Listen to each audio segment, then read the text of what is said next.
Dr. Shabir Ally, welcome to Let the Quran Speak. It's my pleasure to be on. Is Allah, or God in the Quran, is Allah an angry God? No, there are mentions that God, something might make God angry, or be aware of the anger of God, or something like this. Or in one passage, somebody is pledging that they have actually not done wrong, so they're saying, if I'm wrong in my testimony, let the anger of God be upon me. But by and large, the Quran speaks of God as being loving, forgiving, merciful. The opening phrase of the Quran is Bismillah ar-Rahman ar-Rahim, which means in the name of God, the Beneficent, the Merciful One. And two names of God are mentioned there, Ar-Rahman, Ar-Rahim, and both names connote mercy. There's a subtle difference between them that is being discussed in some detail by those who are more familiar with the Arabic language. But one of them is they're both intensive forms, and one of them is even more intensive. It's as if to say that God is exceedingly merciful, and He's also like the source of all mercy. This is explained in a hadith that says that when a mother chick lifts her leg so as not to step on her baby chicks, that is a tiny fraction of the mercy of God being expressed in this way. So when we see that people are showing mercy to others in this world, or showing mercy to the animals and so on, we say that all of this comes from God, who is the source of all mercy. So that is the prime depiction of God in the Quran. Mm-hmm. So what are the references to God being angry? What does God get angry about? God will be angry if someone disobeys Him, especially if people deny His existence, people turn away from His revelation, despite the fact that He sends prophets and messengers to them again and again, and He's doing everything to call them back to the right path. But having said that, I don't want to overstress the anger of God, because as I said, the forgiveness, the mercy, the pardoning of God, all of this is stressed again and again in the Quran. So there's a fine balance. The Quran says, for example, in one verse, "Nabbi ibadi anni ana al-ghafur rahim, anna adhabi huwa al-adhabul alim." Let my servants know that I am forgiving and merciful, and let them know also that my punishment is a severe punishment. So one of the great scholars of Islam, Ibn al-Qayyim al-Jawziyah, said that if we look at this verse carefully, we see that which is said to be severe is the punishment of God. It's not God Himself, but God is described as being forgiveness and merciful, and that is something innate to God. So for God to be merciful and kind, He doesn't need a reason. That's just who He is.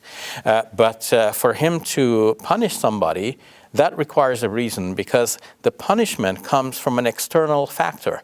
It's not innate to God that's not what defines God, that He is a punishing deity or an angry God. So why do you think that some outsiders refer to Allah as angry, as vengeful? I think this is a spillover from what is known in the discussion of world's religions in general. And another scripture depicts God as in a way that people come away thinking, man, this is a really angry God, because it seems like for very simple reasons, God might wipe out a whole population. God will kill 50,000 people at one time, like just for looking in a box.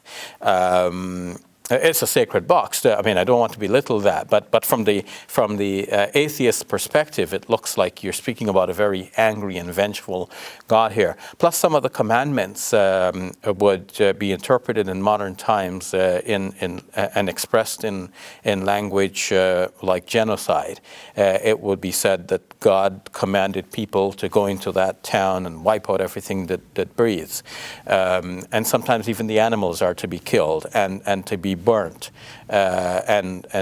so it gives you the idea that God is very angry. Then there is a scripture which speaks of the end times and of God pouring out His wrath.